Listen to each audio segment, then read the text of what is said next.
All right. Hello, everybody. It's Welcome. that time of the month again. What? That time of the month? That time of the month again. What time is that?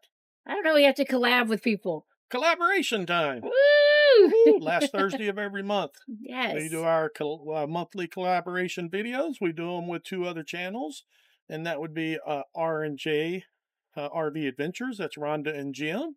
And Mel and Nettie, Living Free Zip Codeless, which is Mel and Nettie. Make sure after you get done checking out this video that you go over and check out their video. Yes. So, for this month, this one's kind of a toughie for me. But the question we're asking, do you need to be mechanically inclined to RV? Yeah, to be an RVer. I don't know that I'm mechanically inclined. I've been able to solve some problems. Right. My short answer to that is, do you have to be? No. But does it help? Absolutely. It really does. Yeah. You don't have to be an expert in RV, but I think to have a basic knowledge of an RV and their parts, in the long run will save you both time and money. Right. Because you could imagine everything that's broken to have to put it in the shop for all those things. Yeah. If we didn't know how to fix them or didn't figure it out. Yeah.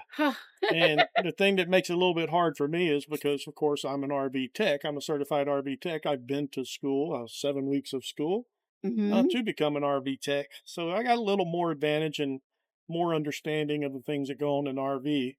But I think every RVer should have a basic knowledge. At least a basic knowledge. Right. And it would seem like when you buy your RV, they tell you have to pay for this class or something. What's it called when the inspection, and they're supposed to walk you around.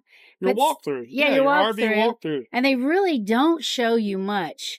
I can't remember half of what they showed me. One, because I was so excited to get the RV. And then two, it was just so quick. Here's this and this does that. And here's this and this does that.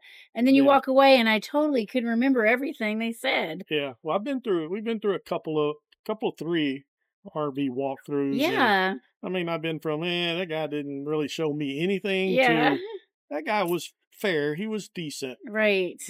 But yeah, an example I'm talking about, having a basic knowledge. As an RV tech, when I first came out of school, my first service call was to an older couple that was out on the interstate at a trucker rest area.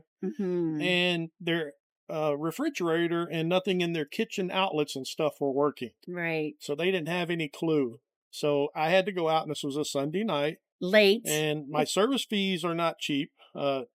Average RV service tech, I think, charges anywhere from like $75 to $100+ for a service fee.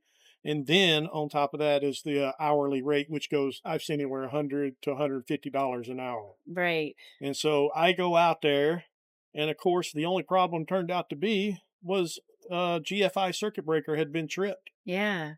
If they'd had that basic knowledge and just been a little bit inclined mechanically, they would have known to at least check those basic things. Check their breakers first. Yeah. I didn't charge them the full cost. I felt bad for them. We both did. They were so old. I thought, oh my goodness. They were in their 80s. Yeah. Driving all the way to Arizona. Whether you become mechanically inclined to know a little bit about the RV, to be able to fix minor things and things like that, can be the difference of, either one, costing a lot of money, having a service tech come out, or a lot of time. Because if you try to get your RV into a RV repair shop, we have personally experienced they can be several months out.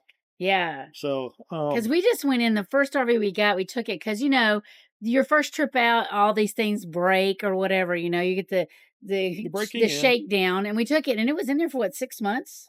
Yeah. 6 months it sat. We couldn't use it. Yeah. And the second time we had a little boo-boo. And we told them, you tell us when we can come in. And that time we just sat in the parking lot and we slept in the parking lot while they fixed it then.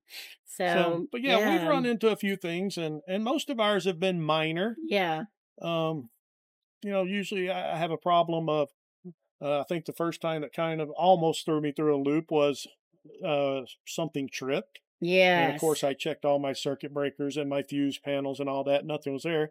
But come to find out, it was my actual inverter. There's a circuit breaker on the actual inverter that I have down there. that has a circuit breaker on it. Yeah. So I went, reset that, and everything started working again. He's very fortunate, though. Well, I'm fortunate too that he spent time in the Navy and has that whole electrical background. Yeah. There's been a lot of little electrical things, that I've had to learn. You can't run all your appliances at the same time. We've learned that the hard way too. Yeah.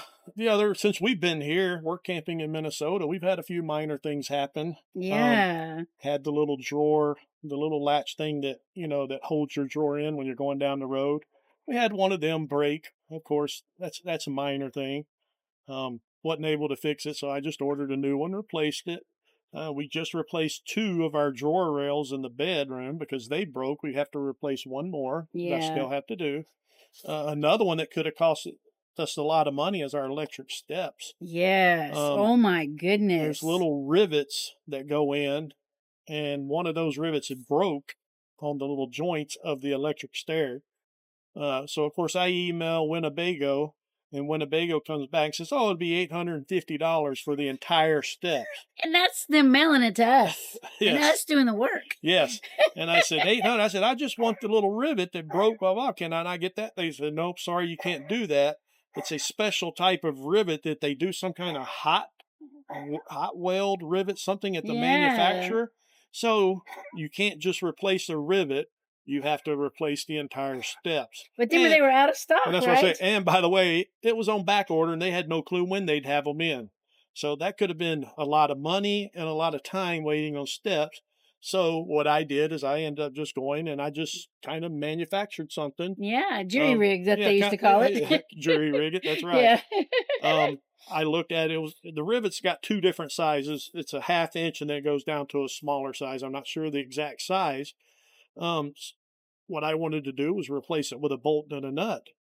Well, since it was 2 separate sizes, I went ahead, I got the 1/2 inch bolt, but I took a drill and I just drilled the other hole out to the 1/2 inch, put a nut and a bolt on it, and the stairs are working fine. It's working. We're going to test it when we get on the road here in a few weeks to see if the jiggle doesn't make it come loose. It shouldn't. It shouldn't. I put a lock washer on it and all that, so it should be good. Yeah, it doesn't look pretty. I mean, everything else on steps black, and my bolts and nuts are they're silver, whatever. We could get some spray paint on that though, if we wanted, if we cared. But I really don't care. I just want it to function.